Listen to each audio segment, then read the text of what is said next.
Boa noite. Boa noite a todos. Sejamos todos bem-vindos. Nós estamos com uma noite maravilhosa. O tema de hoje nos convida a profundas reflexões. Estejamos todos atentos, sintonizados, certos de que nesse momento estamos todos envolvidos em fluidos espirituais favoráveis às nossas mais nobres intenções, com essa temática, diálogo com os sentimentos, é o tema, o despertar interior. E para iniciarmos, efetivamente, vamos falar aqui dos nossos palestrantes. Teremos, a princípio, a palestra do nosso irmão Manuel Gomes, que é psicólogo clínico, atuante em área de saúde mental. E vamos falar também aqui do nosso professor Sebastião Camargo. O Sebastião, ele dedica-se intensamente ao estudo e à divulgação do ensino universal dos espíritos, ministrando palestras e seminários onde quer que requisitem a sua presença, e há mais de 30 anos ao projeto Despertar da Consciência. É casado com Vilma Fernandes de Castro Camargos. Seu primeiro livro, O Despertar da Consciência, do Átomo ao Anjo, já está na 9ª edição, com mais de 32 mil exemplares vendidos. Os seus programas são transmitidos pela plataforma YouTube, por suas redes sociais, pela TV web Despertar da Consciência e retransmitidos por outras emissoras, dividindo seus conhecimentos com todas as frequências de vida que por eles se interessem. Fundou, com a ajuda de amigos, o Instituto Despertar da Consciência, que tem por finalidade orientar os seres para conhecimento de si mesmos à luz do Evangelho do Cristo, a fim de que cada um se capacite para caminhar com as suas próprias luzes. Então, para darmos início, Manuel Gomes, por favor. Boa noite a todos. Sejam bem-vindos a essa casa, a Casa de Luz. É um prazer estar aqui falando um pouco sobre essa temática tão importante. Nós vamos fazer uma viagem, sobre os nossos sentimentos. Então, o convite aqui é a gente conversar, fazer uma roda de conversa aberta sobre essa temática que é importantíssima e que o Espiritismo tem um contributo inimaginável para isso, ok? Então, esse vai ser o segundo momento e, no final, nós vamos fazer uma prática. Sebastião vai conduzir uma visualização terapêutica, que é justamente a prática desse diálogo com os sentimentos. Como é que a gente pode dialogar com os nossos sentimentos? Nós vamos mostrar na prática como é que seria uma possibilidade para que cada um possa fazer isso dentro da sua casa, dentro do seu ambiente da sua vida, ok? Então, sintam-se à vontade para estar conosco nessa noite. Para começar a nossa conversa, eu gostaria de perguntar, cada um se fizesse uma pergunta. Qual o nosso nível de intimidade com os nossos sentimentos, com a nossa realidade interior? Qual o nosso nível de intimidade com os nossos sentimentos? A gente consegue ouvir o que se passa dentro da gente? Por que eu estou fazendo essa pergunta? Porque nós fazemos parte de uma sociedade que não construiu, ao longo da história de vida, o hábito de olhar para dentro. Então, se a gente for fazer uma retrospectiva na nossa história, nós vamos ver que desde criança, os nossos pais, claro, na melhor das intenções, sem nenhuma maldade nisso, na melhor das intenções, os nossos pais, às vezes, nos ensinaram a não considerar, a não levar em consideração as nossas dores. Como aquela frase clássica, Não chora, isso é bobagem, isso é besteira, Quando a criança cai, está sentindo dor no joelho, ou então quando se machuca, isso vai passar, isso é bobagem. Homem não chora, né? Muitos de nós já ouvimos isso ao longo da nossa formação. Isso vai construindo uma ideia na nossa mente de que as questões do sentimento, a nossa afetividade, aquilo que nos afeta, não tem importância. Que é qualquer coisa, que é uma coisa que eu não preciso dar atenção, que eu não preciso olhar. E inconscientemente, a gente vai levando esse hábito para a nossa vida na adolescência, para a nossa vida adulta, e leva isso por toda a nossa existência. E qual é a resultante disso? Claro, eu não estou colocando a culpa nos nossos pais disso, estou trazendo que nós vivemos numa sociedade que não tem o hábito de considerar essas questões mais subjetivas. Nós vamos crescer e nos tornar adultos que não temos a menor intimidade para enxergar o que se passa dentro da gente. E é por isso que muitas vezes, muitas pessoas chegam ao consultório de psicologia, consultório de psiquiatria, ou buscam a própria casa espírita com a seguinte frase: eu sinto um vazio, que eu não sei o que é. Eu não sei dar nome a isso. Eu só sei que é uma angústia, uma coisa que dói, que me incomoda. É como se fosse um buraco dentro da gente, que não tem nome.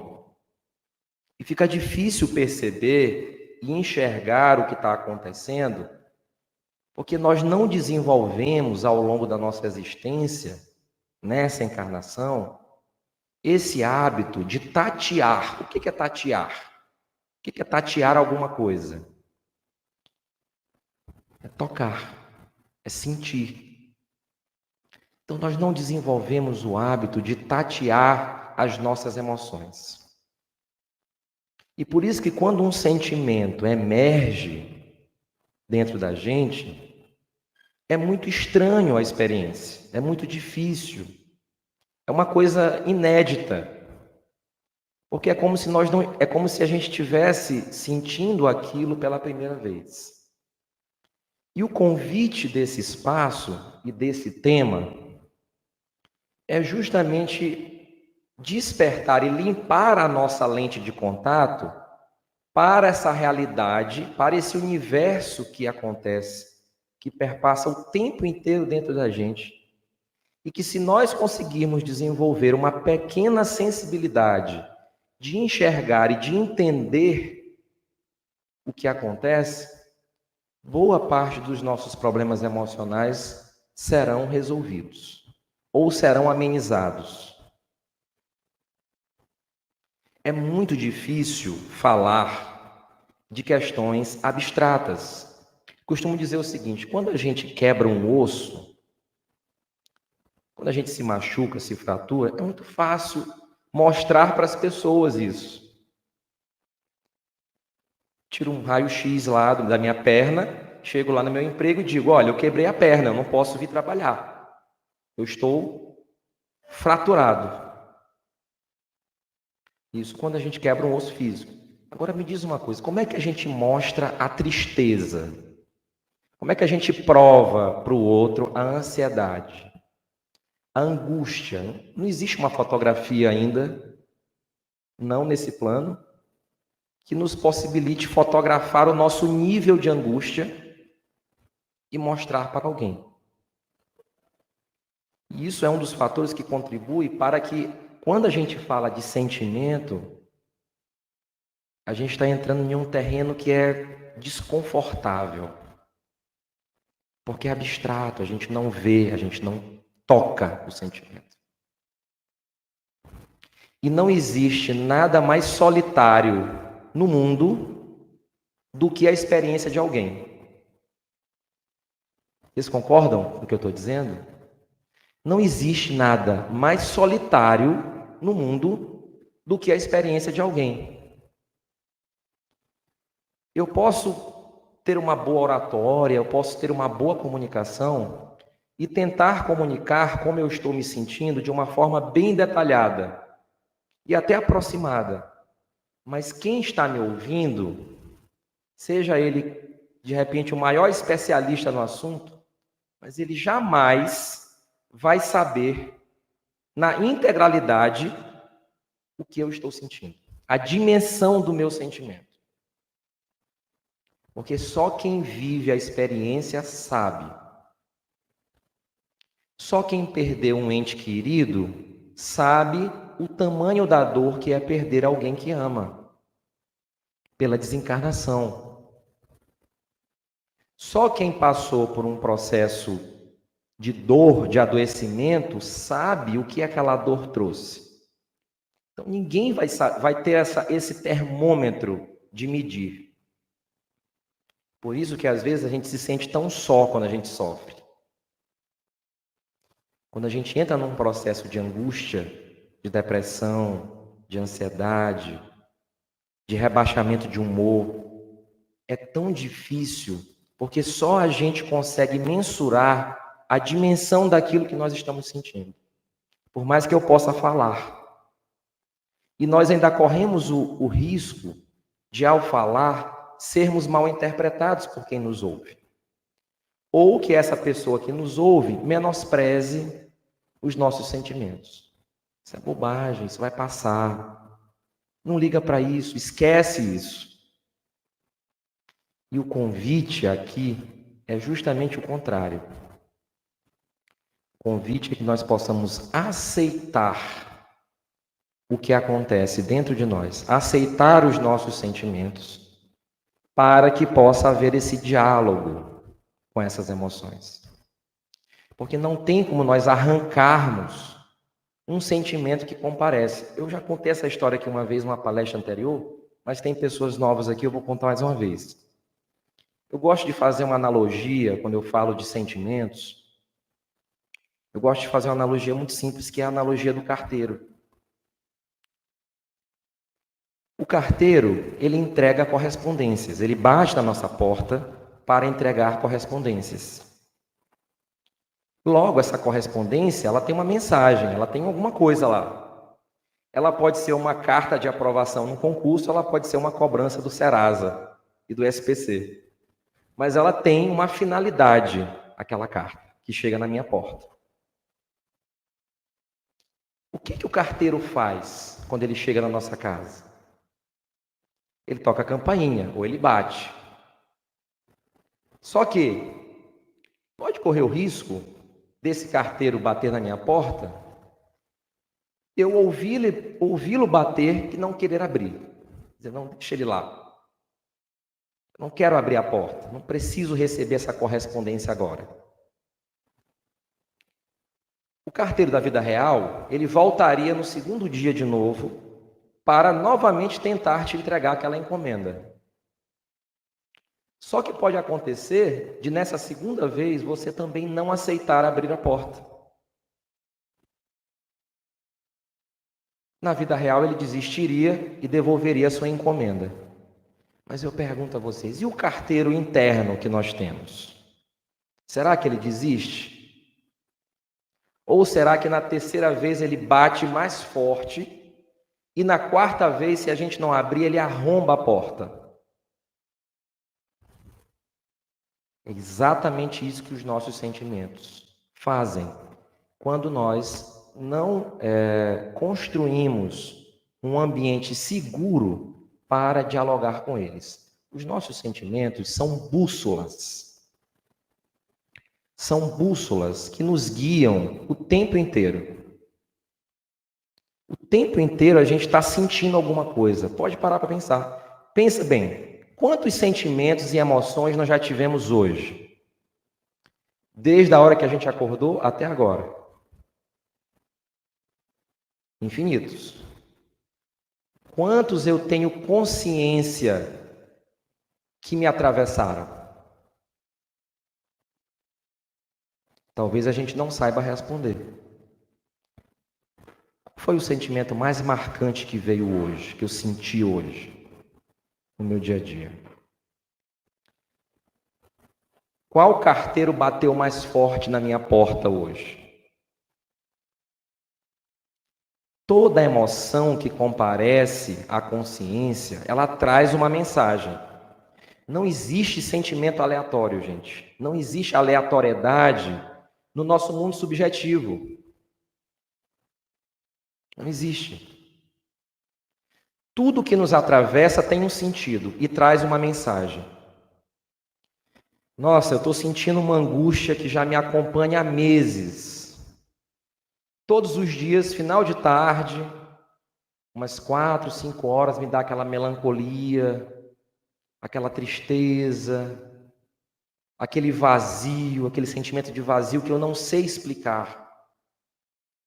Aquilo me visita, passa algumas horas, depois vai se desfazendo. Mas eu tenho percebido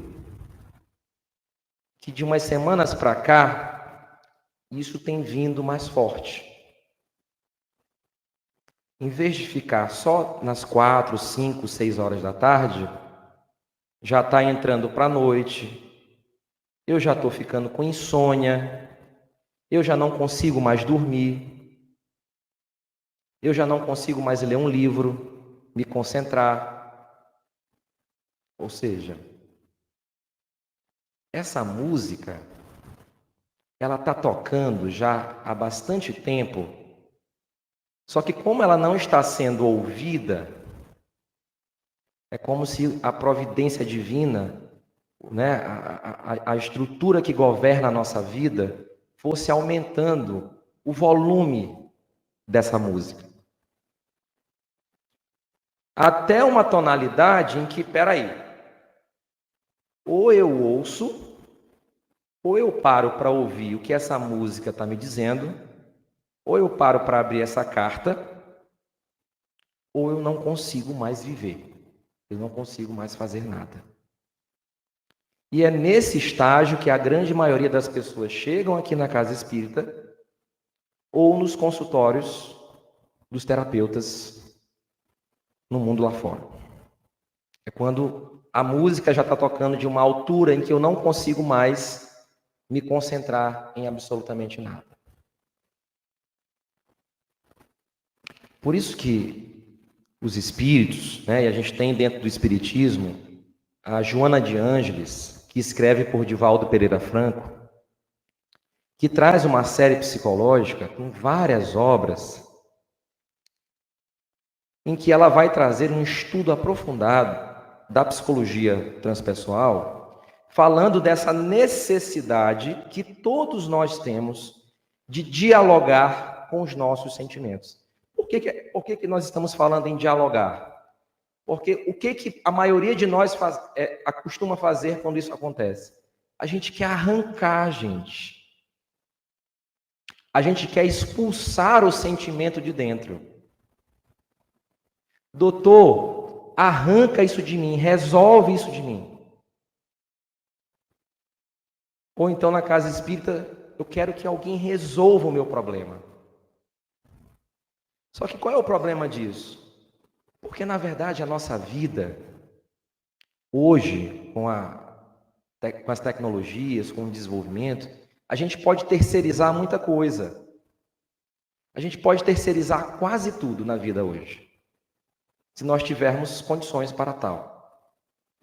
Mas existe uma coisa que nós não conseguimos e que nem todo o dinheiro do mundo e nem todo o desenvolvimento do mundo ainda não conseguiu fazer.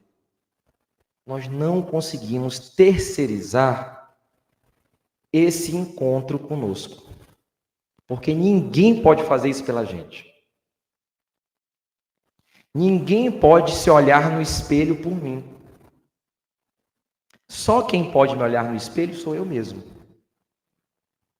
Só quem pode acessar as intimidades, os conteúdos mal resolvidos que nós temos o tempo inteiro e que se manifestam o tempo inteiro na gente, só quem pode acessar isso é a pessoa que está vivendo. Claro que ela pode ser ajudada. Existem infinitos recursos para que ela se olhe. O que acontece numa terapia, numa psicoterapia? Vou fazer uma analogia. É como se nós pegássemos um espelho, é como se nós criássemos uma sala espelhada para que a pessoa, para onde quer que ela olhe, ela se enxergue, ela se perceba. Esse é o objetivo. Desenvolver uma intimidade com aquilo que acontece comigo. Nós reencarnamos na Terra com várias finalidades, mas tem uma finalidade primeira, que é a evolução moral, o desenvolvimento moral. E esse desenvolvimento moral só acontece com reforma íntima. E a reforma íntima, gente, só acontece quando a gente se olha. Não adianta viver fora, não adianta olhar o tempo inteiro para fora e apontar o dedo e não enxergar as nossas necessidades. Quais são as minhas necessidades nessa encarnação? Quais são os sentimentos mais fortes que estão vindo e que estão me convocando a esse diálogo? É como se abrisse uma caixa de Pandora.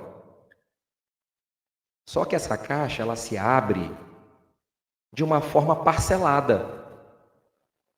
Porque pensem comigo, André Luiz, ao chegar em nosso lar, ele não teve acesso, mesmo desencarnado, ele não teve acesso a todas as encarnações passadas que ele já teve enquanto espírito. Foi dado a ele saber um fragmento das histórias. Vocês já se perguntaram por quê? O que será que aconteceria conosco se o véu do esquecimento se desfizesse e nós tivéssemos acesso a 2, 3 ou 4 encarnações passadas? As lembranças conscientes. Eu posso responder. Nós entraríamos num processo psicótico. Nós surtaríamos. E o véu do esquecimento é um antídoto contra o surto. Porque é como se fosse selecionado apenas um fragmento do que eu tenho condições de lembrar. Para a minha encarnação, nesse momento, eu tenho condições de lembrar disso. O resto deixa latente. À medida que a gente vai evoluindo e vai construindo uma maturidade psicológica, as coisas vão saltitando do inconsciente para o consciente. Aí, por exemplo, alguém pode perguntar assim, poxa, eu vivi minha vida inteira saudável e aos meus 50 anos agora me apareceu uma depressão. Como é que pode isso? Eu nunca tive isso a vida inteira, sempre fui um cara alegre, entusiasmado, motivado, e agora eu me vejo completamente triste. A vida perdeu sentido para mim. Como é que se explica isso? Aquele conteúdo gerador daquele quadro depressivo encontrou o momento propício de vir à tona. Naquele momento, dentro daquela condição que aquele indivíduo está, ele agora tem condições de acolher aquela janela aberta do passado para que possa haver esse diálogo. E aí o que a gente faz? Eu quero alguém que arranque isso de mim, que resolva. Vamos pegar um outro exemplo. Eu tenho um ataque de pânico. Tenho uma crise de pânico, meu coração dispara, sudorese, vista escura, sensação de desmaio, sensação de morte. Penso que estou infartando, vou para o hospital, chego lá, os exames estão perfeitos. Eletrocardiograma perfeito. Pressão perfeita. E aí sempre há uma recomendação de que, olha, procure um especialista de saúde mental. Por quê? O que acontece com uma jarra que fica exposta e que tem uma gotinha de água pingando o tempo todo nela? Ela vai suportar aquela gota mas ao mesmo tempo essa jarra vai encher. E vai chegar uma hora, mais cedo ou mais tarde, que de tanto pingar a gota, se eu não derramar a jarra, o que vai acontecer? A água vai transbordar. A crise de pânico, o ataque de pânico, nada mais é do que os nossos sentimentos transbordando pelos poros na nossa vida. De tanto aquele sentimento não ter sido percebido, enxergado, ouvido, de tanto ele ter sido reprimido, negado, indesejado, chega um momento em que isso precisa ser canalizado de alguma forma. E a forma que esse sentimento encontra de sair é através das crises de ansiedade que nós temos, que é uma descarga de conteúdos mal resolvidos nossos do presente e do passado. Que estão dizendo: eu estou aqui, me enxergue, me perceba. E só quando isso nos paralisa, ao ponto de a gente às vezes não conseguir sair de casa, é que nós passamos a olhar para isso. Então, qual é o convite que esse momento faz? Como diz ali, diálogo com os sentimentos do despertar interior. Por que o despertar interior? Porque existe um mundo paralelo acontecendo dentro da gente, totalmente desconhecido por nós. Nós não temos a menor intimidade com o que está acontecendo. E quanto mais a gente conseguir olhar para dentro e perceber isso, a reforma íntima pode acontecer. Como é que eu vou conseguir fazer uma reforma na minha casa se eu não sei as partes da casa que estão rachando? Eu vou contratar, por exemplo, um pedreiro, uma construtora para fazer uma reforma na minha casa. A empresa chega lá e eu vou dizer: olha, pode entrar, eu não sei qual é a parte que vai ser reformada. É assim que a gente faz? Eu preciso saber, eu preciso ter um projeto, eu preciso ter uma ideia. Olha, aqui está rachado, aquela viga tem que ser trocada, aquele cano está furado. E isso só vai saber quem mora na casa. Um estranho que não habita a casa não vai saber as partes que precisam de reforma.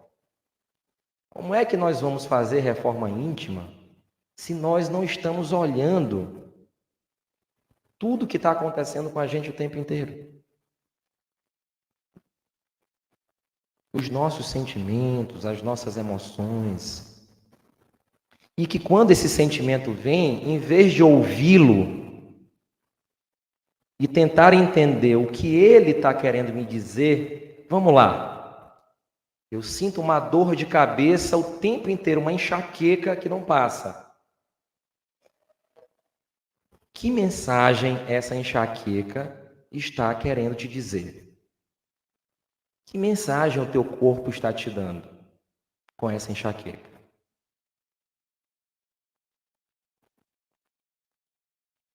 Eu sinto um vazio que me faz chorar do nada, entre aspas, do nada, aleatoriamente, eu não sei dizer. O que esse vazio está querendo te dizer sobre você? Percebam que desde o início da minha fala, eu estou convidando cada um de nós, e me incluindo nisso, a desenvolver uma perspectiva interna da nossa realidade. Em nenhum momento eu ainda não entrei no assunto processos obsessivos. Mas foi proposital. Por que eu ainda não falei de obsessão aqui?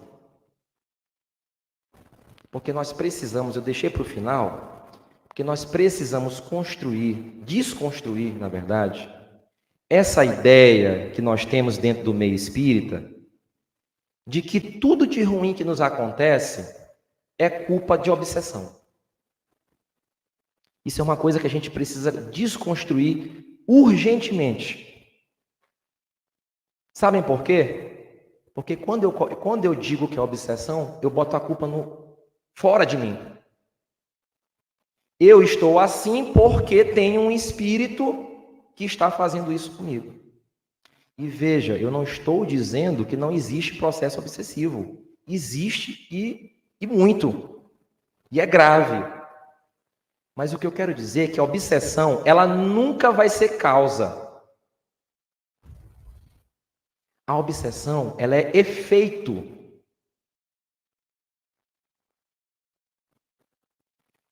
Um espírito se liga a mim num quadro obsessivo porque existe em mim elementos que o conectam a mim.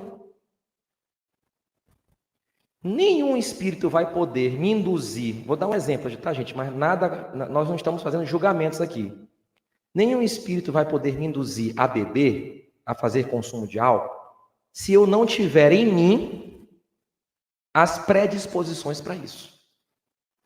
Não tem como. É fisicamente impossível. Porque obsessão é sintonia. Vocês acham que tem como pegar um rádio, colocar na FM e ouvir AM? Tem como? Eu colocar na FM e ouvir AM? A não ser que eu não esteja bem sintonizado.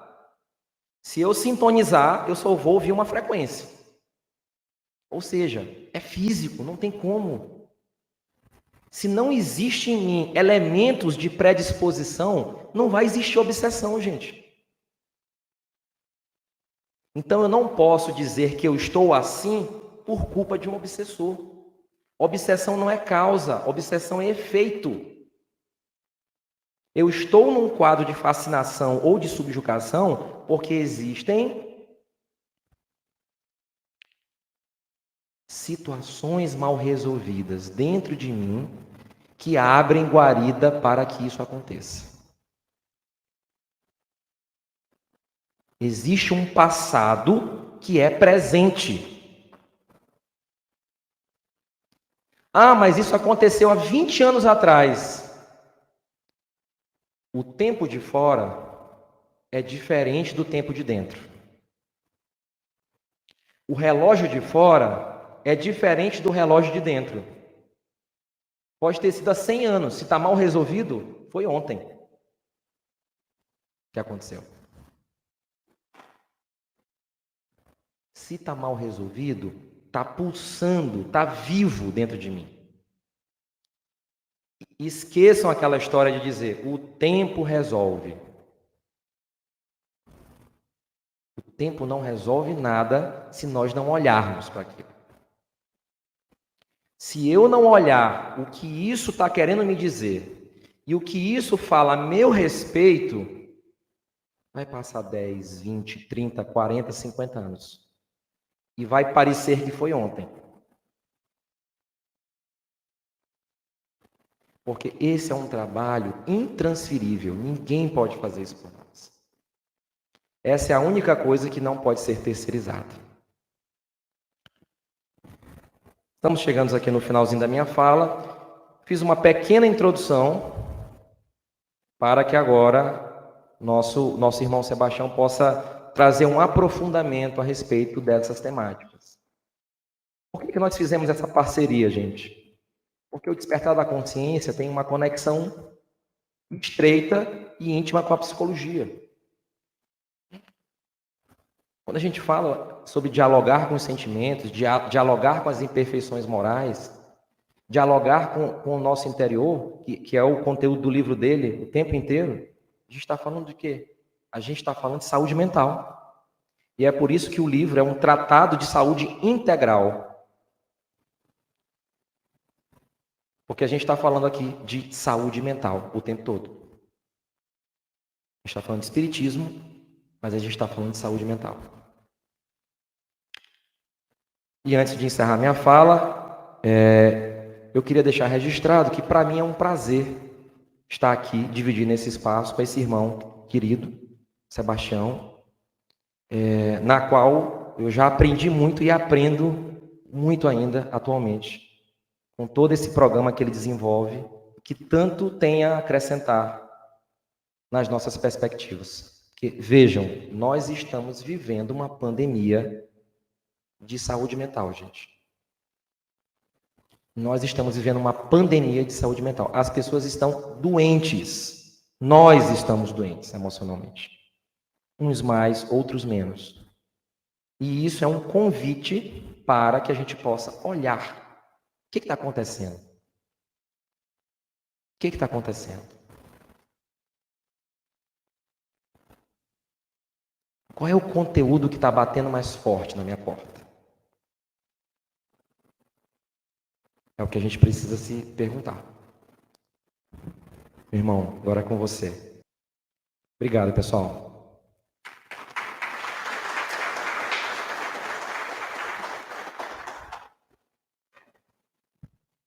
A pedido do professor, nós vamos fazer a leitura de um texto contido no seu livro Despertar da Consciência, e ele é do livro O Ser Consciente, o capítulo 2, item 1, que fala do silêncio interior, desidentificação, que nos diz assim: na gênese da energia pensante, permanecem íncitos os instintos primários, decorrentes das remotas experiências que se exteriorizam quando na área da razão, como impulsos, tendências, fixações automatistas e perturbadoras, necessitando de canalização disciplinadora, de modo a torná-los sentimentos que o raciocínio conduzirá sem danos nem perturbação.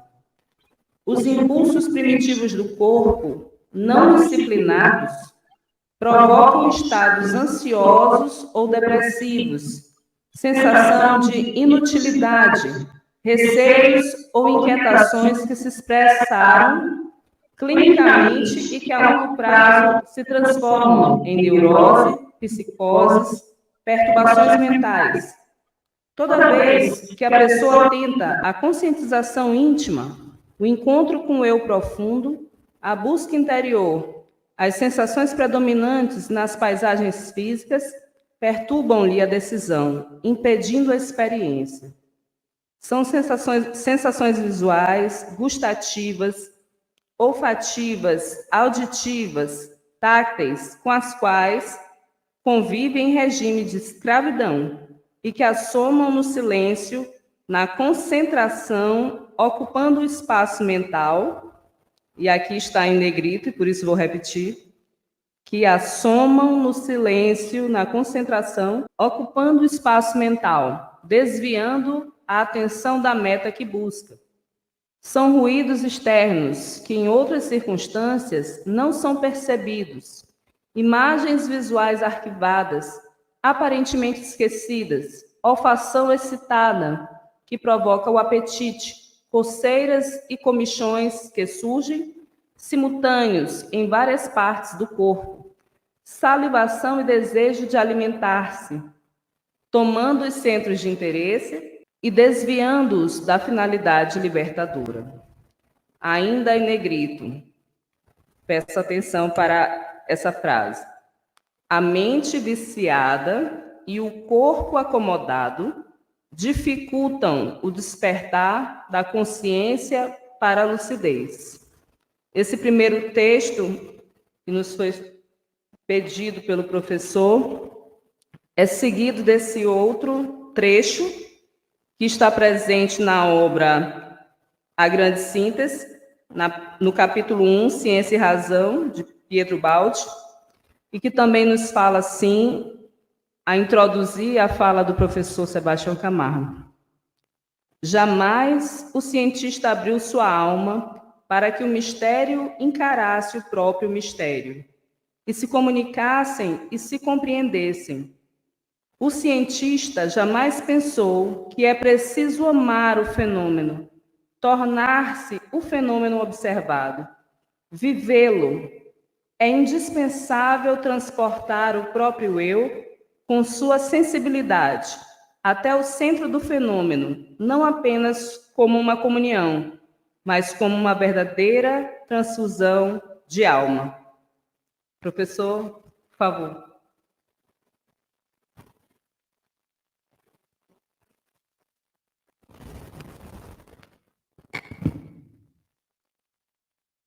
Uma alegria imensa estar aqui mais uma vez, hoje, para fazermos uma síntese de toda essa trajetória. Não é tão difícil dialogar com os sentimentos, desde que eu saiba o que é ou o que são. De modo que, se formos analisar em profundidade algo no mundo físico, talvez o chamemos de sensação, mas se a análise for no mundo psíquico, vamos chamá-lo de emoção. Peço que não acredite em nada do que nós dissermos. Só observem os próprios sentimentos a partir dessas pequenas provocações. Porque, segundo Pietro Baldi, na obra A Grande Síntese, se eu começar a repetir um pensamento, eu crio um condicionamento. Se eu insistir nesse condicionamento, eu gero um hábito. Se eu repetir o hábito, eu gero um instinto. Se eu promover o instinto, eu transformo em sensação. A transmutação da sensação é a emoção. A promoção dessa é o sentimento. E deixe o pensamento e assim vai. O que nós queremos hoje? Para que eu pudesse dialogar com o meu corpo, eu precisei estudar a anatomia do meu corpo, saber do que ele é constituído, e depois a sua fisiologia, saber como ele funciona. Se eu quero compreender a origem desses elementos que vão transformar-se mais tarde em emoções ou sentimentos perturbadores, eu preciso saber principalmente o que é o pensamento. Para Leon Denis, o primeiro problema que vem ao pensamento é o do próprio pensamento. E antes do pensamento, o do ser pensante. E antes do ser pensante, a sua origem conceptual. Porque hoje sabemos com Emmanuel, como dissemos nas outras explanações, que dos mais íntimos repolhos de nossa essência consciencial pode brotar uma virtude que se transforma em pensamento. Mas não é essa que queremos. Eu quero saber o que eu vou criar, porque essa vem da minha consciência. É o que chamamos de intuição. Mas quando eu começo a movimentar a minha inteligência, dando asas ao meu poder imaginativo, segundo as minhas intenções de mudanças, acionando essas potências mentais, o departamento da inteligência, da imaginação, na sequência, eu vou colocar em ação os meus desejos. E eu estou, até agora, orando. A oração nasce das potências da alma, inteligência, imaginação, desejo. Na feição de simples desejos.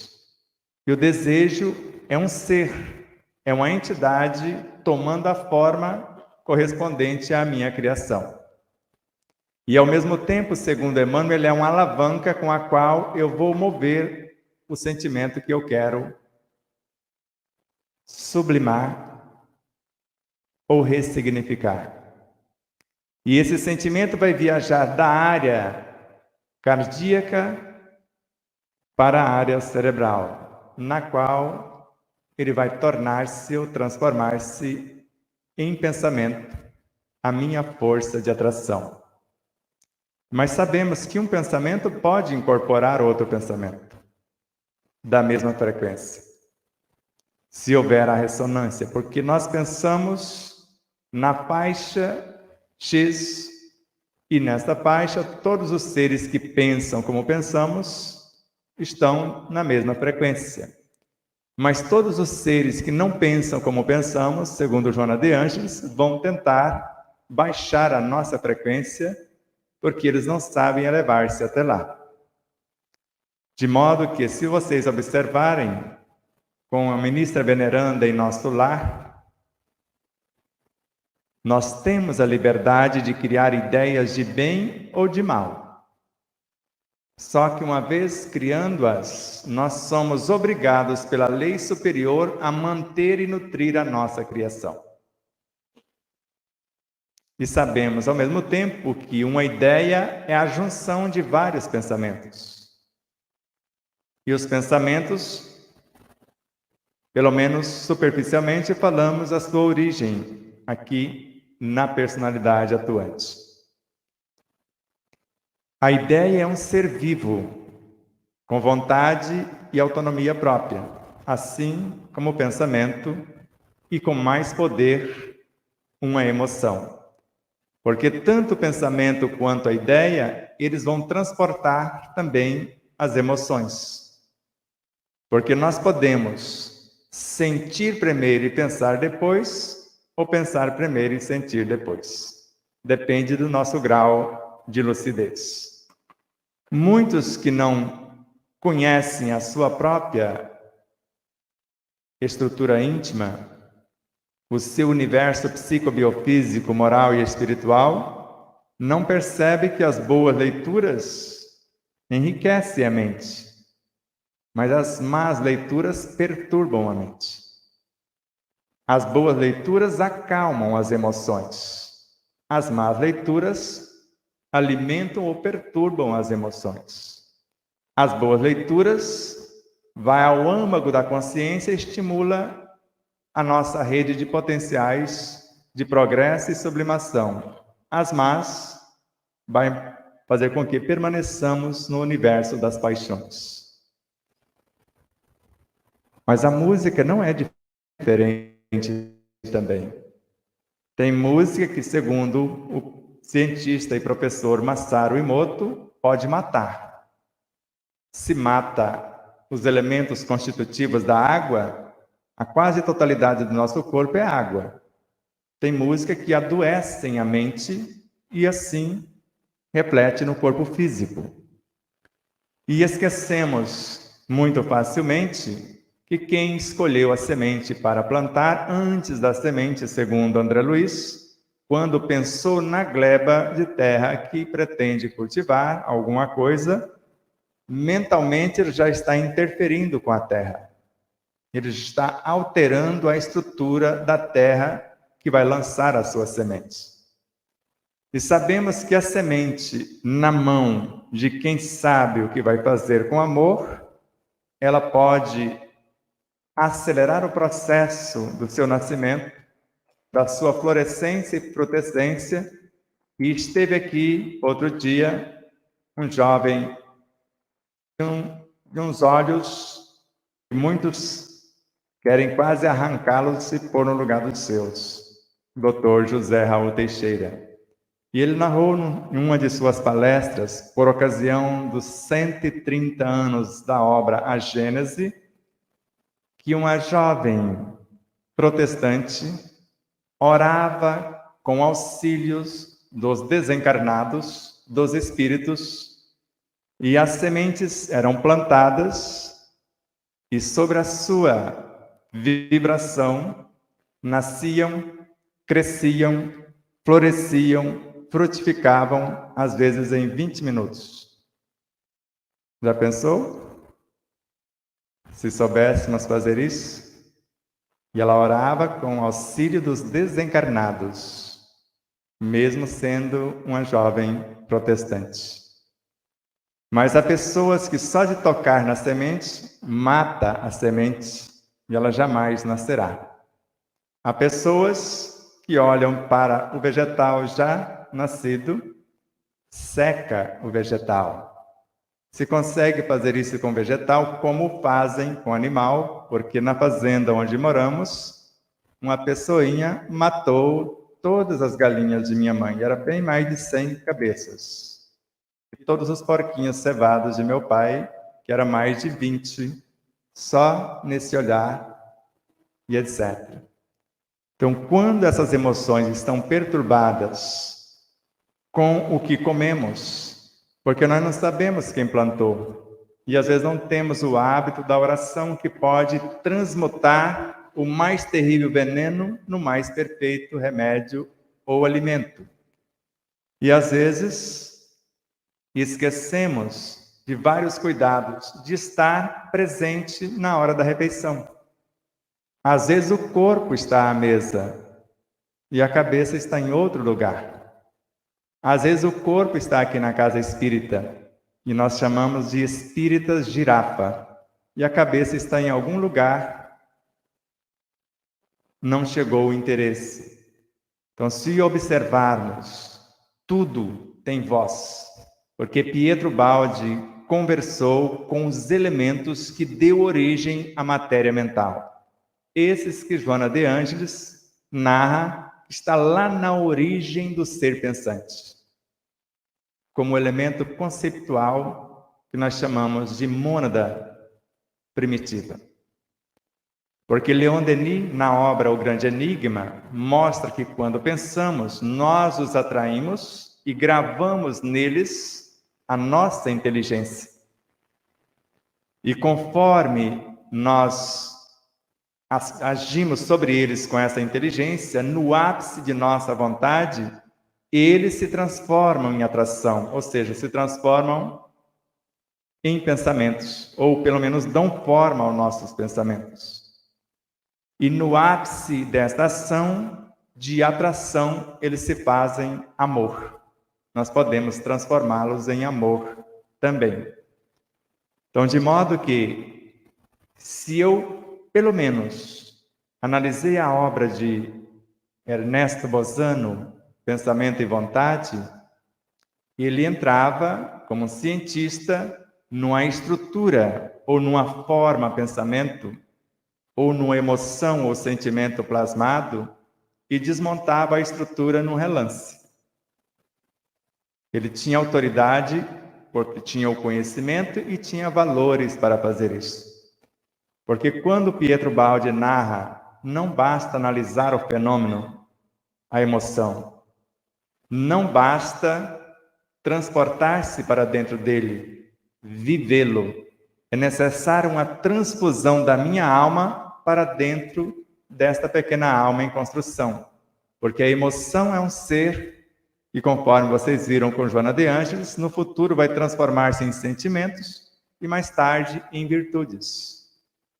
Porque, segundo o Evangelho da codificação dos Espíritos, no princípio o homem tem apenas instintos.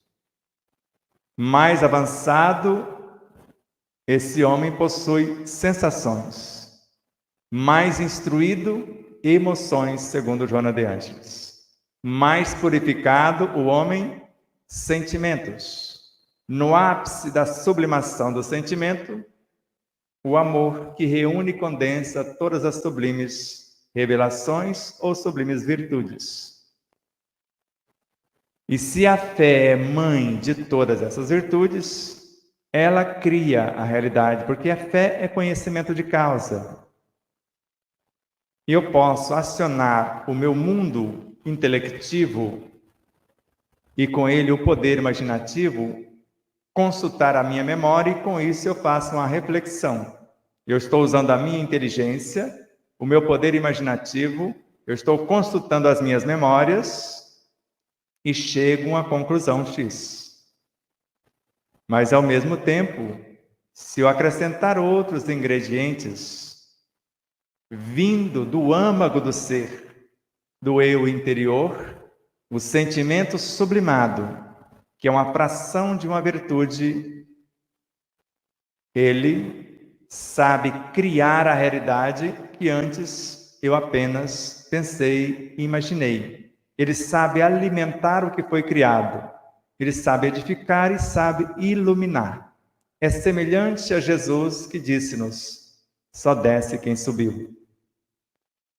Então, de modo que no governo de nosso DNA, normalmente, estão os nossos instintos. Mas se eles avançam, transformou-se em sensações, e as sensações têm autoridade sobre eles, porque elas surgiram de lá. Como funcionários numa empresa que antes um servidor humilde, e agora ele pode ser o chefe da seção. A sensação, quando se promove, chega ao estágio da emoção que tem autoridade sobre a sensação que domina os instintos. Assim, como a emoção, quando chega ao degrau dos sentimentos, já se transforma no juiz que sabe ler a memória que é a emoção, classificar a sensação e transformar o instinto. Assim como a inteligência, ou melhor, o pensamento, que é filho do sentimento, segundo Joana de Ângeles, André Luiz. O pensamento no seu processo evolutivo, que agora é a força de atração, que mais tarde vai transformar-se na inteligência e dela nasce o poder imaginativo. Muito confuso, isso é provocação mesmo. Porque quando um médico chamado Gustave Gelei, ele narra de pequenas situações que nós classificamos como emoções, que assume o comando da personalidade. Com aquele discurso de queixa sistemática, de lamentação, de ciúme, e a pessoa fala até babar. E de repente para e ela muda a personalidade ou aquela memória e não lembra do que estava falando. E ele mostra isso. É mais ou menos assim que está na obra de Gustave Gelei, O Ser Subconsciente. Então, a vida consciente do indivíduo é etapa por etapa constituída de estados de consciência. Então, desses estados psíquicos mais ou menos diferentes e independentes uns dos outros, de modo que ele fala que, dependendo do estado que se manifesta, ele conhece os estados anteriores, ou daquela emoção, daquele sentimento, ou daquele estado de consciência da personalidade. Mas Leon Denis chega ao ponto, na obra O Problema do Ser, do Destino e da Dor, que a personalidade atuante que estava no corpo estava deixando o corpo morrer. Não se alimentava adequadamente e, quando se alimentava, não sabia absorver os nutrientes. E agora, uma outra personalidade com suas emoções assume e fica 4 anos consertando o corpo. Já pensou, Juliene, Manuel, se for trocada a personalidade de um jovem casal, será que um dos dois suportam até ela ir embora ou se deixam antes de concluir o processo? Porque depois de 4 anos é que ele devolve o corpo à personalidade anterior, que ficou 4 anos aprendendo a conduzi-lo. Então não é difícil conversar com os sentimentos se eu sei conversar com as minhas células. Se eu sei conversar com meus órgãos, que tanto elas quanto eles, segundo Joana de Ângeles e Emmanuel, são vivos e educáveis. Não é difícil se eu sei que essas células, que esses órgãos, são gerenciados pela consciência instintiva. E a consciência instintiva, ou melhor, almas instintivas, estão lá no nosso subconsciente. E dissemos no início, se eu começar a pensar agora, repetindo o meu pensamento, de acordo com o que li, com o que ouvi, eu vou criar um condicionamento mental. Eu vou criar uma frequência, porque o pensamento gera uma frequência, assim como os sentimentos geram a vibração. E frequências são estradas, e vibrações é o que esses pensamentos transportam em suas estradas. Está muito confuso? Vou confundir mais um pouquinho e a gente começa. Esquecemos que o agricultor pensou, ele sentiu, ele falou da vida alheia ou elogiou, e tudo isso fica gravado nos alimentos, na memória celular da cenoura, do rabanete, do pimentão e etc. E é uma possibilidade muito grande, dependendo do hábito alimentar do agricultor, vocês serem convidados a comer além da conta ou até emagrecer, dependendo de quem cultivou, de quem colheu, de quem transportou, de quem comercializou, de quem confeccionou, porque essa soma está tudo ali. Por isso que a ciência atualmente considera o alimento como informação. Você sabia que você está trazendo informação para dentro do teu corpo quando você come? E é exatamente isso. E eu estava com a avó atrás do toco quando preparei a sua salada. É o que a gente fala lá em Minas Gerais. Estava do avesso. Estava emburrado. E fala isso também não. Estava perturbadinho. Fiz com lamentação. E você não observou e depois tem uma diarreia. Ou uma prisão de ventre. Ou você fica simplesmente descompensado. Você sai nervoso do ambiente e assim por diante. Mas quando temos o hábito de estar presente e o hábito da oração, nós transformamos em meio segundo a estrutura do alimento, seja quem foi que lidou com ele. Porque para Allan Kardec, um pensamento bem arquitetado me coloca, me garante a conexão com todas as minhas vivências, com todos os meus estados de consciência, com todos os seres dentro de um mundo, dentro da mesma frequência, e com todos os seres em todos os mundos. Ou seja, eu só trago o veneno para dentro de mim se eu não sei agir como Santo Antônio de Pádua. Porque o estalajadeiro colocou veneno mesmo na comida dele e de seus amigos. E ele, percebendo, neutralizou o veneno da comida como um todo e ninguém morreu. Porque tem pessoas que fazem regimes que tomam só água e continuam engordando. Por que será? Porque uma vez que damos um comando para o nosso corpo, como fizemos, e a pessoa irresponsável não deu o comando para parar, porque a criança não crescia. Fizemos a reprogramação celular e dissemos para a mãe, quando atingir a altura ideal que o satisfaça, que satisfaça a família, dê a ordem para parar. Nós ficamos sabendo, ele já tinha mudado a cama, já estava com 2,20 metros a criança e ficou fora do prumo. Porque ela ficou toda torta, o corpo não sustentou ela aprumadinha, porque ela não fez artes marciais, como nós fazemos, não foi militar para ficar bem aprumadinho. E foi um caso sério. E a gente pensa que isso é brincadeira, que isso não acontece. E não foi só uma criança, foram várias. Isso tudo é possível. E às vezes eu tenho uma lembrança de vocês e não atendo. Não dou atenção àquela lembrança. E na obra Tormentos da Obsessão, de Manuel Filomeno de Miranda, ele narra que essa lembrança não atendida permanece viva e atuante em nosso subconsciente e mais tarde ela ressurge como emoção. Aí a emoção já é aquela saudade que dói, que adoece, e a pessoa pode até morrer de saudade, e vocês sabem disso. Vamos ficar por aqui, porque era só uma provocação para que vocês questionem e entendam quando estão ansiosos e parece que está aquele buraco, aquele vazio, e normalmente a gente come e tem uma sensação agradável.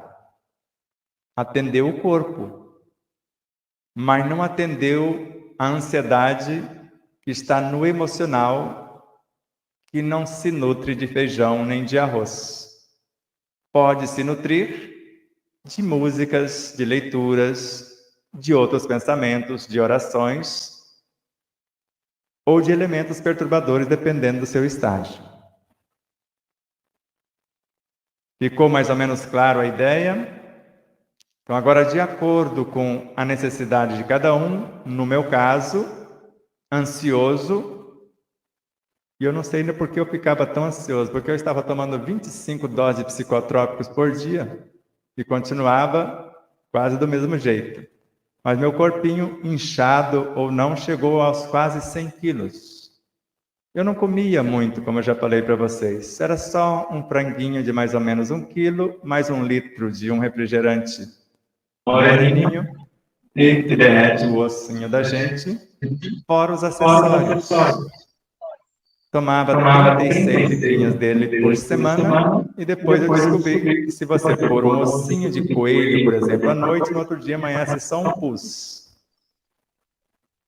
E um ossinho mais resistente pode levar alguns dias, mas ele vai corroendo e a gente percebe o que faz com o nosso próprio corpo.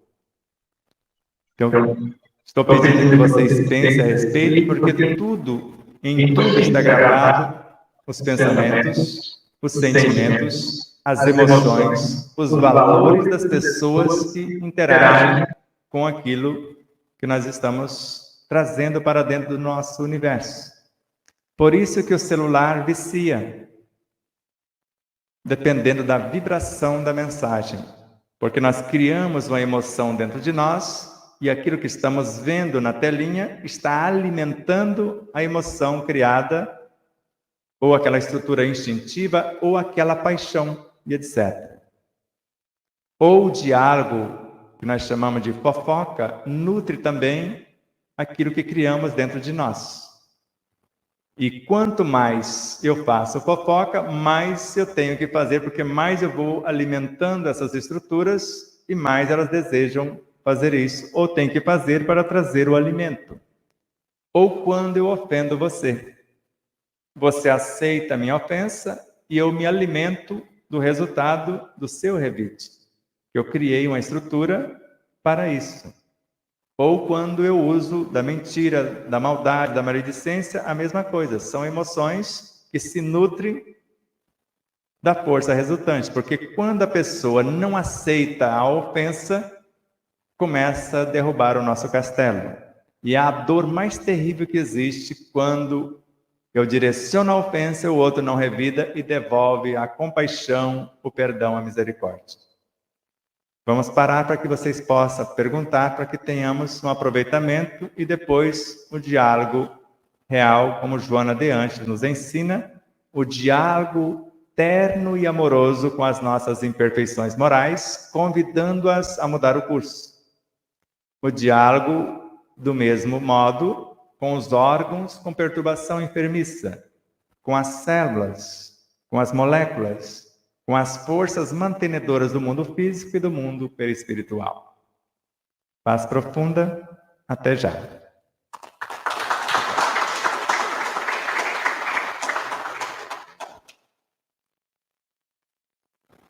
Meus irmãos, vamos às perguntas. Alguém quer formular uma pergunta? Pode falar. A Artênia está perguntando se existe uma receita, uma maneira de nós falarmos com as nossas células nesse sentido. Professor, uma orientação nesse sentido.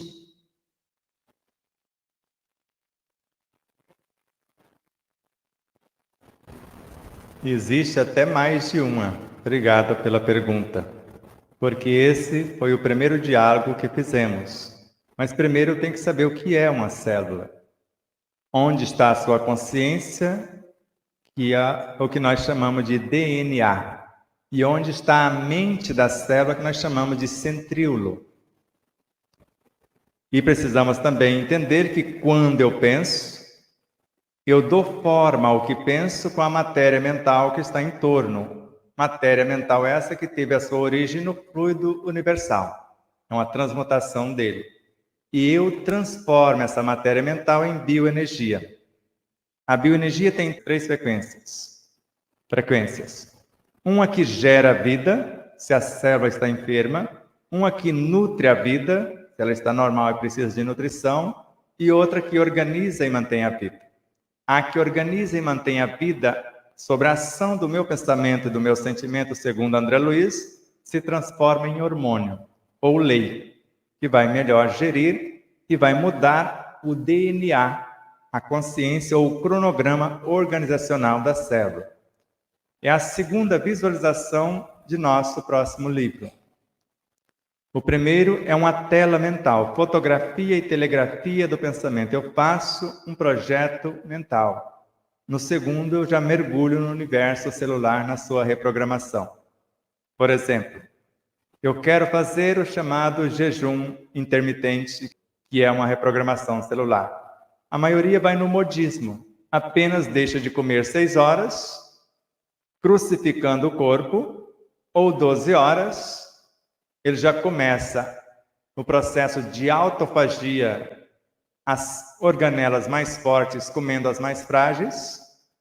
Acontece falsamente o que nós chamamos de desintoxicação, mas eu não mudei o comportamento, 12 horas depois eu volto a comer, e se antes, ou com os 12 horas eu perdi meio quilo, agora eu engordo 600 gramas, porque eu não mudei. Mas se eu sei, eu deixo de ofertar um alimento denso, esse que ela pede, que a viciou, um copinho de refrigerante, que após sorver, deveríamos, por obrigação moral, tomar 32 copos de água só para tirar a toxina, mas não fazemos isso, e ela vai a cada dia preparando-se para no futuro ser uma célula cancerígena. Até bonitona a danadinha, mas faz um desastre se nós não soubermos conduzi-las. Mas se eu sei o que eu estou fazendo, cesso o alimento vicioso.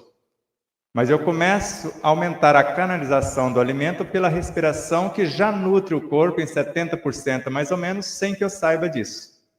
Só que eu vou enriquecer o ar que respiro com o pensamento harmonioso. Visualizando, como foi o meu caso, um corpo com 75 quilos, com mais resistência, com fortalecimento, agilidade, leveza e até beleza. Eu não fiquei mais bonitão? Quem me conheceu quando era gordinho? Depois eu vou trazer uma foto para vocês.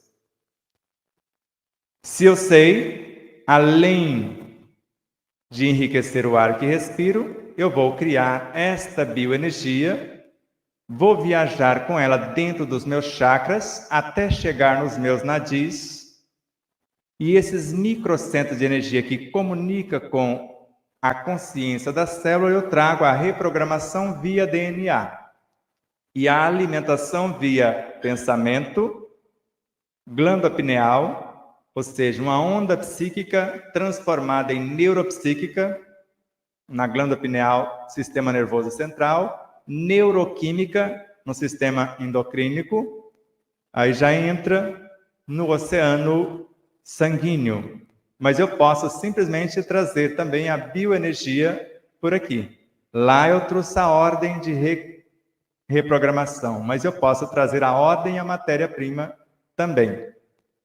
Vai depender da minha conscientização. Mas por esse outro caminho, a mente, o cérebro físico, o sistema nervoso, o sistema endócrino, corrente sanguínea, o pensamento vai refletir no citoplasma da célula, ou seja, em tudo que está fora do núcleo, mas endereçado aos microtúbulos, os microvórtices de energia que está dentro dos microtúbulos, que é o que nós chamamos da mente celular, para criar novas organelas ou fortalecê-las.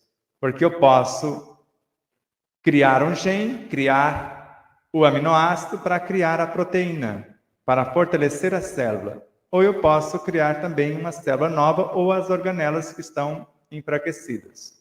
Vai depender do meu conhecimento se eu quero fazer sem o auxílio de outro. Porque normalmente nós falamos o que queremos e terceirizamos o restante. E quanto mais interessado estamos no processo, quanto mais autonomia tivermos, mais livres seremos. Então nós podemos não só criar átomos, como nos ensina Kardec, transformá-los em alimentos, moléculas, ou em medicamentos e nutrir as nossas próprias células. Podemos criar as próprias células ou tecidos, ou até um órgão novo, conforme Camille Flammarion.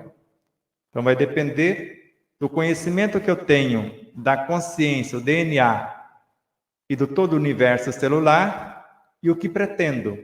Eu quero uma célula mais robusta, para a expansão dos músculos, por exemplo, E depois, eu quero mais resistência nesses músculos, eu quero mais agilidade, o que eu quero de fato? Às vezes nós reprogramamos o nosso corpo para andar 10 quilômetros em 2 segundos. E desafio, eu ando com meu tênis para isso. Se alguém duvidar, vamos tirar a limpo, como o César Crispim, quando foi em Três Lagoas, quis tirar a limpo. Nós andamos um dia, andamos o outro dia e não ficamos ofegantes. Hoje a gente pode tirar a limpo aqui agora, vamos fazer flexão. O Manuel, que esteve no exército até outro dia, ele deve estar bem afiado, aí a gente chama ele para o desafio. Ele está com o seu corpo em dia e tecnicamente eu não estaria. E vamos ver se isso funciona mesmo. Então, se eu conheço a célula, como diz o meu amigo Dr. Hugo Pilasca do Nascimento, se eu não conheço uma célula do meu fígado, o que eu vou falar para ela? Só falar que ela se reconstrua, isso vai dar certo? E o que mais importa não é isso. A reprogramação é moleza. O que eu vou dar para ela depois? Porque eu dou uma ordem e o alimento para que ela se torne o que eu quero. Ou eu sei criá-lo, ou eu preciso mudar a minha alimentação. No meu caso, eu mudei a alimentação e mudei também o que eu tinha capacidade de criar. E não só mudar a alimentação. Tem tempero que você coloca, fica agradável ao paladar, mas destrói o alimento. E a gente não sabe que tem um alimento X combinado com Y, um pode neutralizar o poder nutridor do outro e às vezes transformar num veneno. Mas fica uma delícia. Mais alguma coisa? Deu? Mas tem vários exercícios em nós e daqui a pouco a gente vai fazer um.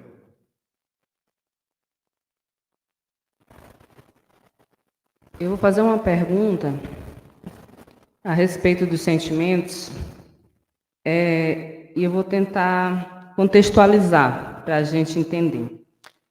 Nós todos temos vivido uma sociedade, atualmente, que nos convida a sentir, a expressar esses sentimentos, a colocar para fora esses conteúdos. Vivemos um momento em que nós estamos sendo convidados a uma liberdade e a gente não sabe até que ponto é libertinagem. Nós somos convidados a aderir a inúmeras ideologias com a ideia, com a intenção de nos libertarmos dos padrões que vinham há não sei quantos anos nos reprimindo. E aí, nesse sentido, nós vamos nos deparar com ideologias de gêneros, ideologias que falam de minorias, e lutas que nos polarizam, e nos colocamos nesse questionamento. Eu posso dizer que eu me coloco, porque face a essa extensão do que eu devo me permitir mais, em várias vertentes, eu me confronto com a minha educação da minha mãe, que dizia: primeiro as obrigações, depois as devoções. E aí nós vamos ler lá no Evangelho segundo o Espiritismo, que nos diz assim: o dever é lei da vida. São atos de mais elevada moral. Falamos do dever moral. Na ordem dos sentimentos, o dever é muito difícil de ser cumprido, porque as suas vitórias não têm testemunhos e as suas derrotas não sofrem repressão. E como eu sou mãe também, e eu estou mergulhada nesse contexto de ver os meus filhos dentro dessas contextualizações que são muito divergentes, as nossas obrigações, o nosso dever moral diante de um sentimento de responsabilidade e várias ideologias que, de alguma forma, pelo menos ao meu ver, enfraquecem esse entendimento, porque estamos todos perdidos. E aí nos colocamos: tem funcionado esse tipo de entendimento? E aí, quando nós vemos os consultórios abarrotados de pessoas com depressão, ansiedade e vários transtornos, famílias todas devastadas por uma série de incompreensão acerca das irresponsabilidades ou responsabilidades, nós nos questionamos: é um modelo que tem dado certo? Aí o professor fez uma leitura a respeito dos livros que nós podemos ter, boas leituras que enobrecem a alma, más leituras que nos empobrecem. Como discernir isso no campo do sentimento, porque o senhor também explicou, professor, que nós temos instintos, sensações, emoções e sentimentos. Temos vivido convidados a sentir, mas o que exatamente estamos sentindo? São os sentimentos? São as emoções? São os instintos? Ou são sensações, instintos, emoções ou sentimentos? Como diferenciar aquilo que existe dentro de mim? Se é um instinto, se é uma sensação, se é emoção ou se é um sentimento, para que eu possa conduzir melhor os meus filhos?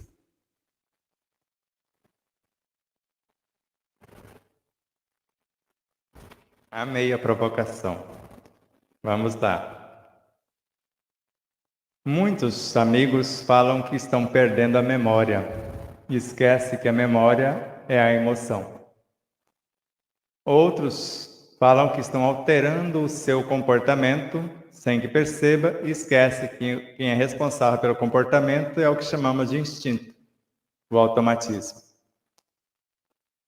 E o sentimento é aquele que nos dá a capacidade de julgar se a memória é nobre, se a atitude, porque a memória, a emoção é a memória do fato ocorrido, do ato instintivo que gerou a sensação agradável ou não, e a emoção é a memória do fato ocorrido. E o sentimento, ele tem o poder de julgar se foi boa ou não a atitude, liberando a nossa consciência ou a perturbando, Normalmente, a função do instinto é a preservação da vida. Ele não está nem aí se tiver que matar um outro ser humano para preservar a sua vida, ou a vida que está sob sua regência. Mais tarde, ele pode matar, como vocês já viram, animais matar o outro, para sentir uma sensação. Porque ele não nutre daquele outro animal, ele simplesmente mata para alimentar aquela sensação. E mais tarde, esta memória fica gravada, ou ele repete, porque é um animal ainda, ou o meio vai dar a ele outros modelos. Porque hoje, sutilmente, alguém coloca em alimentos elementos para que os nossos filhos se suicidem. Vocês não sabem disso. E eu posso perder a vida por causa disso. Mas não tenho medo. Tem seres que têm coragem de pôr algo no alimento para que os nossos filhos fiquem ansiosos, para ficar na dependência de medicamentos. Vocês sabem disso também. Hoje nós temos uma indústria de doenças, mas não é mais a medicina de Hipócrates, aquela que a cura era encontrada dentro do indivíduo e que seu alimento seria seu único medicamento. Hoje não vemos o interesse da cura, mas sim da manutenção da doença, quando não da gestação.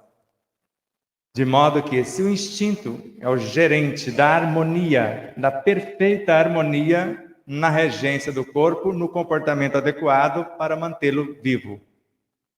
A sensação é que vai nos dar a direção quando nós a temos, quais atitudes manter para ter aquela sensação agradável ou não. E quais atitudes vão ter para guardarmos na memória a atitude instintiva com a sensação correspondente. Por exemplo, quando você come um peixe assado, grelhado, cozido, ter aquela memória da sensação que fica no seu paladar, no teu corpo. E mais tarde, você saber que comeu peixe. A sensação foi gostosa porque foi frito. Normalmente parece o de melhor sabor, mas é o que mais destrói ou destrói quase a totalidade dos nutrientes ou da proteína do peixe, e dependendo do óleo que fritou, vai complicar um tanto mais. E nós sabemos que os nutrientes de um peixe, ele é aproveitado ao extremo quando o peixe é cozido, dependendo do peixe, e às vezes assado ou grelhado. Então, quando nós sabemos diferenciar Um ato instintivo que normalmente coordena o comportamento em perfeita harmonia com as leis. É para matar somente para a preservação da vida. Mas como vemos hoje, alguém plantando as ideias em joguinhos aparentemente inocentes, depois as pessoinhas já querem matar pessoinhas para ter a sensação sugerida no próprio jogo. E assim, essas emoções que nascem dessas sensações perturbadas, essas memórias que ficam guardadas, vão sendo repassadas nos diálogos. Você conhece tal jogo? É uma delícia, porque você parte o caboclo no meio, dependendo do instrumento que você usa, ou estraçalha e dá aquela sensação e vai guardando essas perturbações. E chega a um ponto, como um filho de uma amiga nossa, viciou-se no jogo, que ele esqueceu do estudo, ele esqueceu da namorada, ele esqueceu de comer. Ele ficava mais ou menos 20, 21 horas na frente do computador. Mas uma hora ele cansava. E pedimos à mãe para ficar em frente ao computador, sentado na sua cadeira e fazer o evangelho no lar. E ele foi recobrando a lucidez, recobrando a memória. Hoje já fez biologia, já está fazendo outras matérias, voltou a namorar e voltou à vida normal. E quando joga jogos construtivos ou que desafia a sua inteligência. A Pamela Ulio, ela nos pergunta assim: o despertar da consciência mostra que o diálogo mais eficaz é a ação diária. Como fazer este diálogo mais profundo? Para isto também preciso fazer um diálogo mental?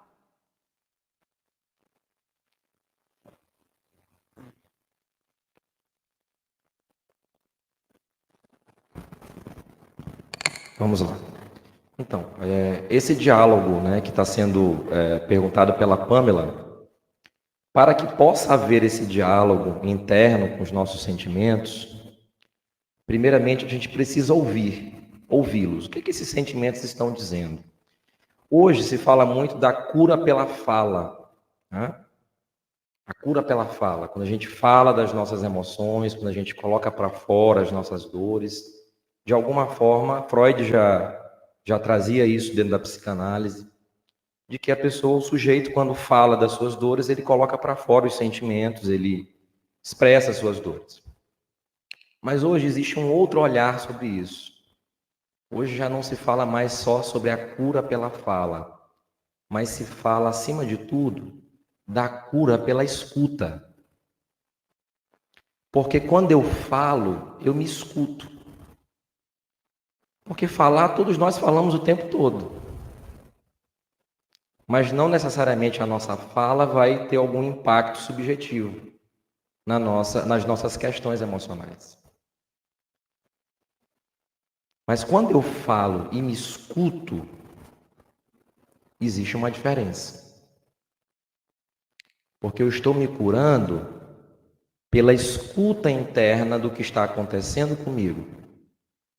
Quando eu me escuto, eu percebo o cenário mental e emocional da minha vida. E nisso eu posso pensar em possibilidades. Eu posso conseguir lidar com aqueles... Como é que eu posso tratar, por exemplo, como é que eu posso lidar com essa ansiedade? Hoje a gente vive um mundo muito ansioso. Todos nós estamos ansiosos, né? Agitados o tempo inteiro. Como é que eu posso dialogar com essa ansiedade? Primeiramente, eu preciso ouvi-la. O que essa ansiedade está dizendo a respeito da minha vida? Como é que está o meu dia? Como é que está a minha semana? O que eu tenho feito? Qual tem sido o meu conúbio mental, emocional, para que a minha vida se manifeste daquela maneira tão agitada? Então percebam que não é só falar do sentimento. Como é que a gente acessa isso? Não é só falar, mas é uma fala em que eu me escuto e que eu entro em contato com a minha intimidade. E para que isso aconteça, eu preciso me sentir seguro. Ninguém fala da sua intimidade em um ambiente de risco.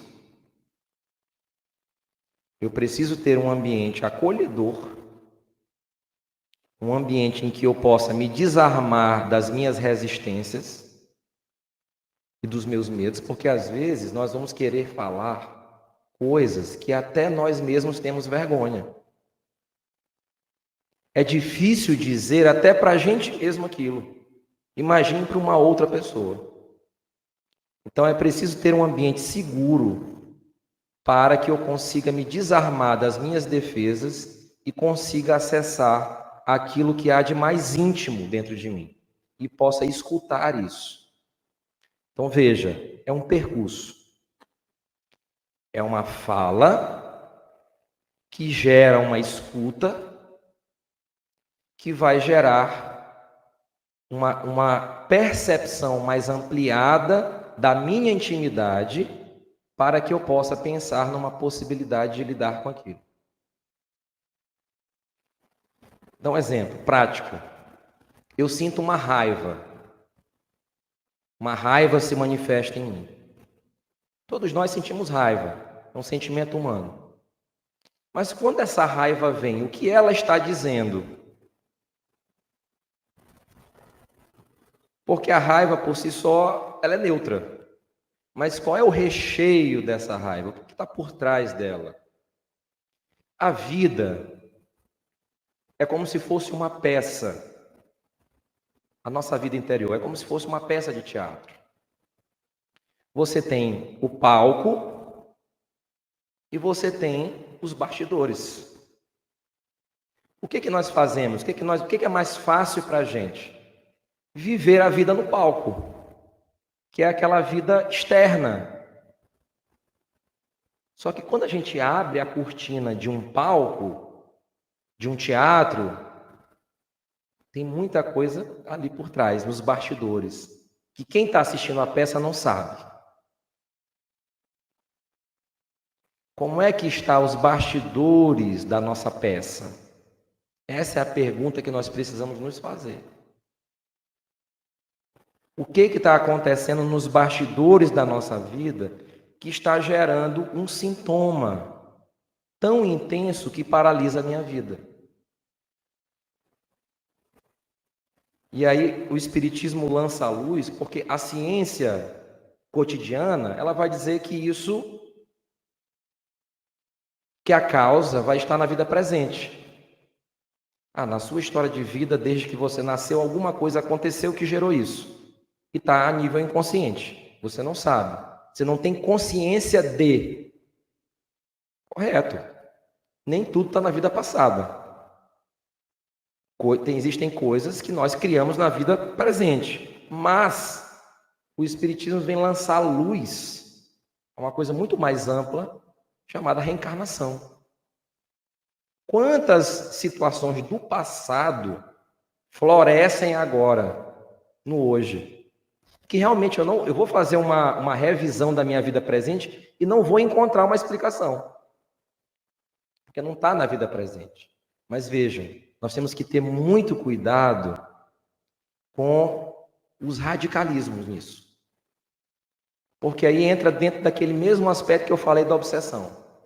Assim como a gente culpa e diz que tudo é obsessão, a gente tudo diz que é vida passada. E não.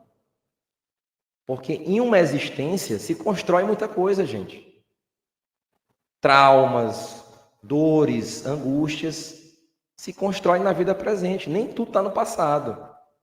Então a gente tem que ter esse bom senso de saber considerar a nossa vida atual, que tem muito valor.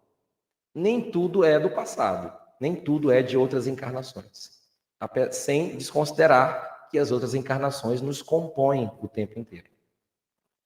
Às vezes você passa num local e você sente um cheiro de alguma coisa. E aquele cheiro te dá uma saudade imensa, uma nostalgia. Nossa, que nostalgia que eu estou sentindo.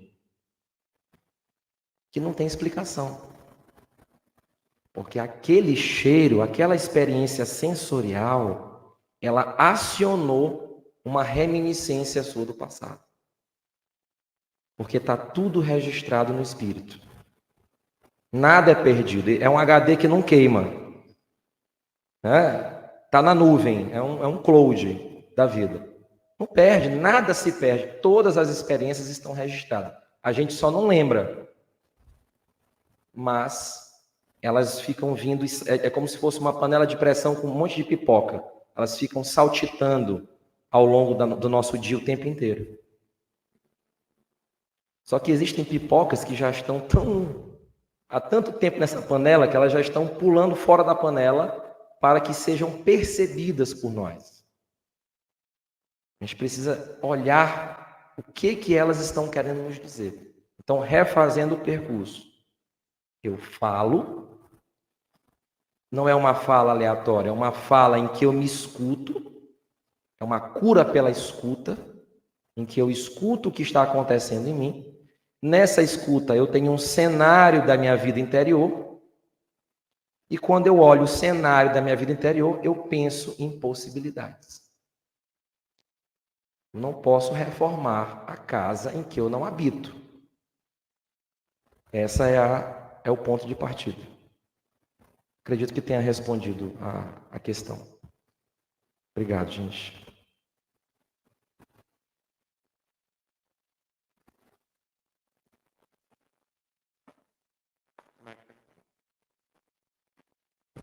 Nós vamos dar um exemplo prático e já vamos para o exercício. Pode ser? Por que o peso do nosso corpo aumenta? É uma carência? Quando não estamos tomando medicação alguma? Porque o corpo fala. Porque os joelhos estão doendo. Porque às vezes o movimento do braço não corresponde. Por que a prisão de ventre? Por que o gastrite? Ou a gastrite? O diabetes? Então essas memórias refletidas no corpo, o corpo está gritando, é fácil identificar. O apego que trava os nossos intestinos.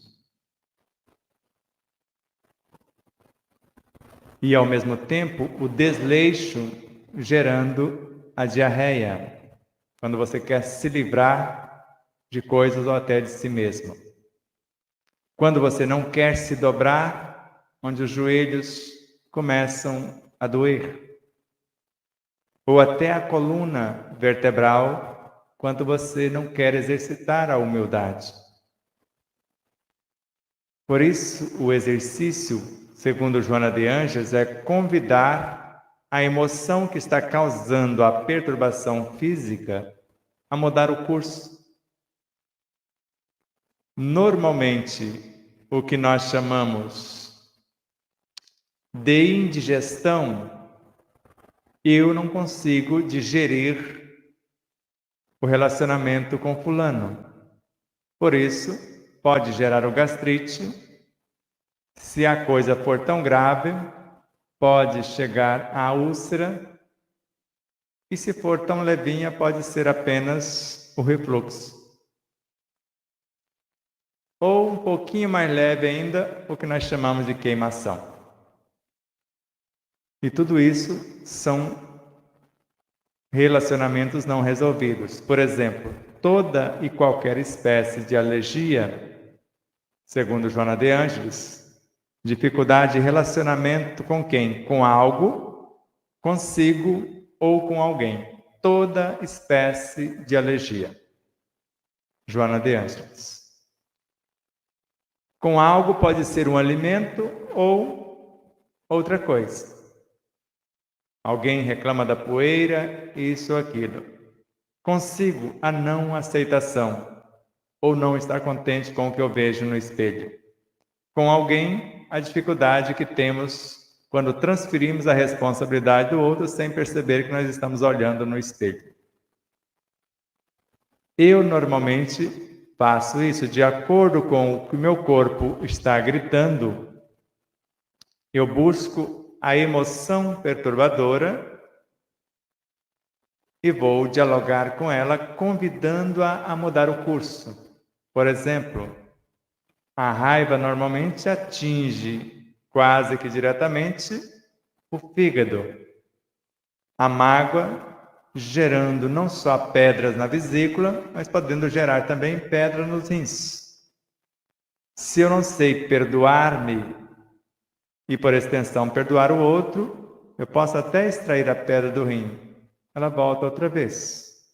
Ou a da vesícula. Posso arrancar a vesícula e continua a agressão. Tem pessoas que arrancam a vesícula e continuam com as mesmas dores, com os mesmos sintomas. Então, identificando a situação, o diálogo terno de ternura. Lembra no início, o cientista precisa entender que ele precisa mudar moralmente. E não basta compreender o fenômeno com o qual vou conversar. Amar o fenômeno, vivê-lo. É a minha alma que vai mergulhar nele. E o mecanismo para isso é a ternura. O diálogo terno de ternura, amoroso, de amor que vai levar à diretriz para a ressignificação, ou do amor que vai levar a matéria-prima para a construção dos tecidos.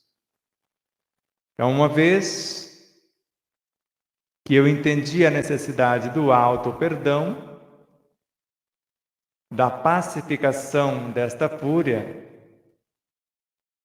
após convidá-la a mudar o curso, se fosse o desespero, mudar o curso seria a esperança. Se há dúvida, o curso mudado é a fé. Se for a tristeza, é a alegria. Se for a doença, é a saúde. Isso é mudar o curso de uma emoção, do que está causando a perturbação.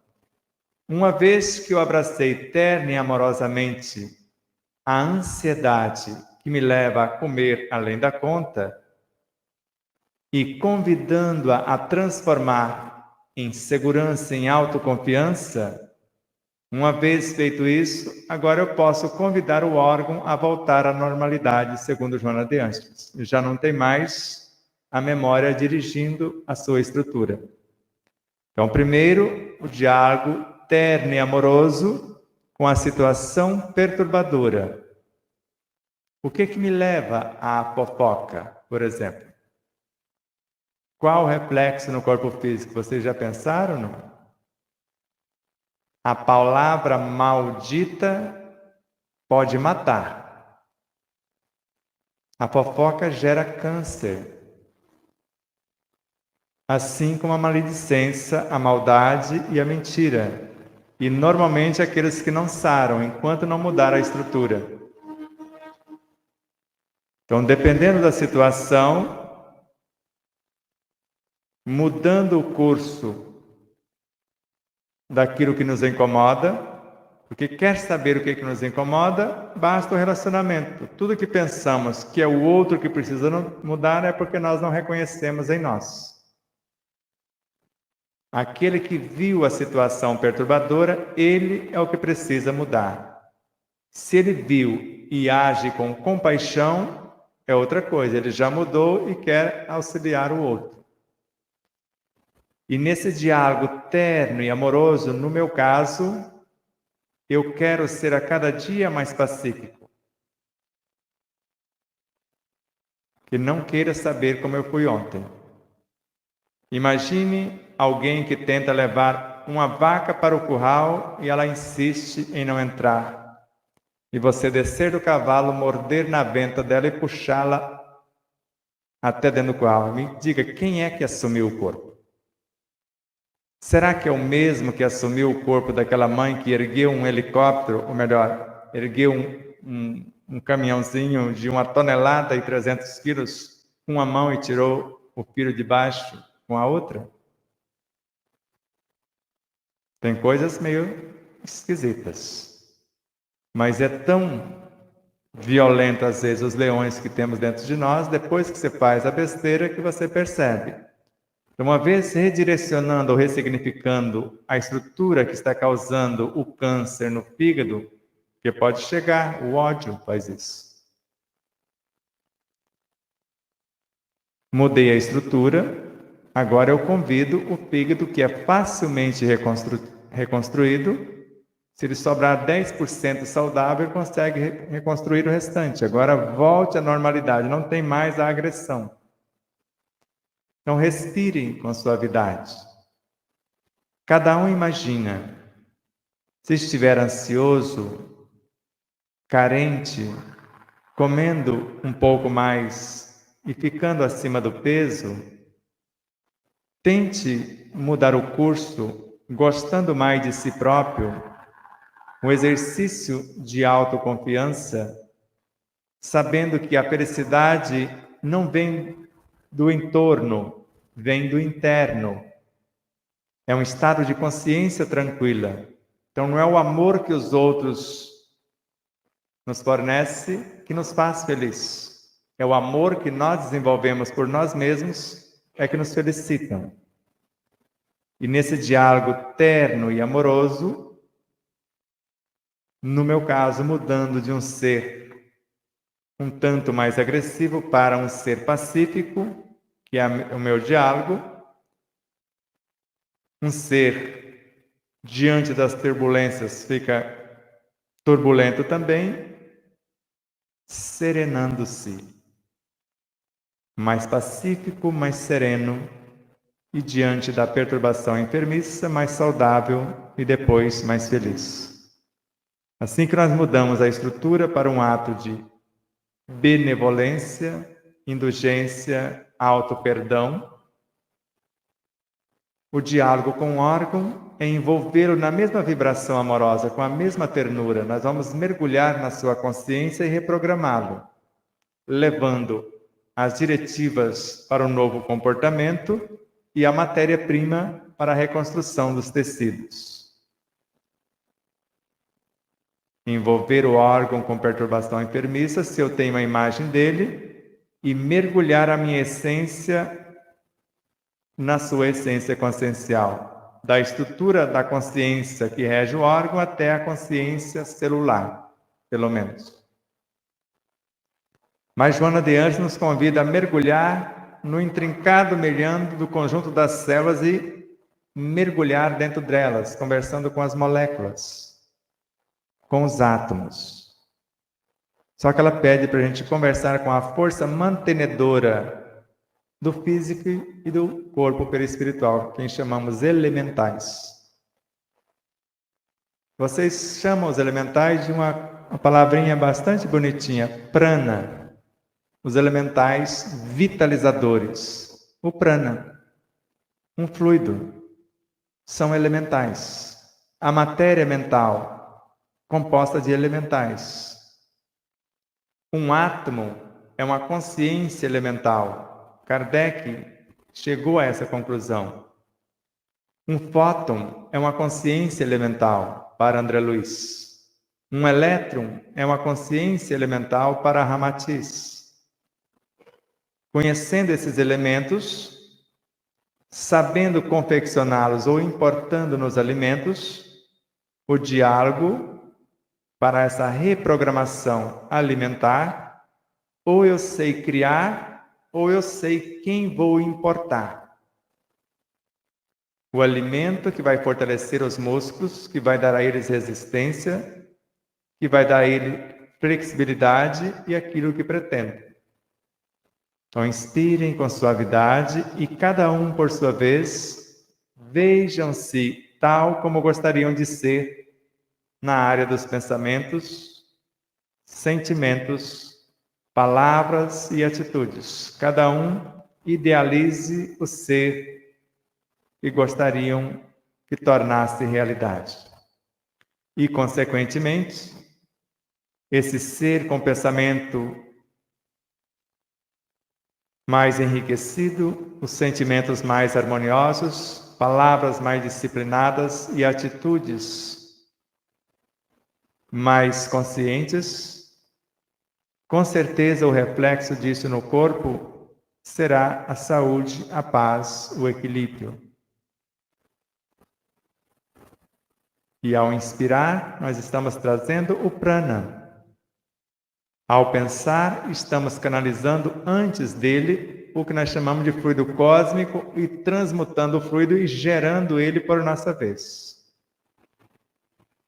Prana é algo que está pronto a ser usado pelo ar que respiramos. Fluido cósmico é algo a ser transmutado em prana pelo nosso modo de conduzir o nosso mundo mental e emocional. E de acordo com a figura que criamos em nossa mente, esta imagem reflete tanto no núcleo e na totalidade da célula, quanto na estrutura perispiritual antes de atingir o corpo físico. Então, o ato de visualizar-se com saúde e conduzir-se em perfeita harmonia vai reprogramando as estruturas que antes eram reprogramadas pelos alimentos, pelas leituras, pelas músicas, pelo meio, e agora somos nós que estamos escolhendo o que pensar, o modo de conduzir os sentimentos, o modo de falar e a maneira como agir. Não é tão difícil, basta analisar-se um pouquinho mais. Não esqueçam que os instintos, os automatismos sempre conduzem o corpo na mais perfeita harmonia quando nós não interferimos perturbadoramente. As emoções são as memórias desses atos, juntamente com as sensações. Se as memórias de um alimento X, ativando o próprio corpo e nós desejando comê-lo, e às vezes com a maneira bastante voraz, se ela nos conduzir, nós comemos além da conta. Se nós a conduzirmos, comemos o necessário.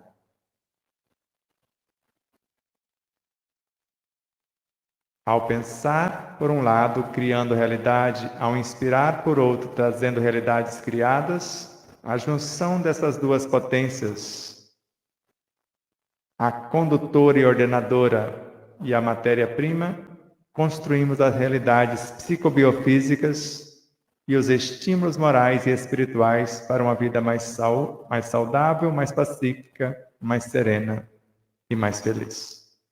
Muito obrigado a todos.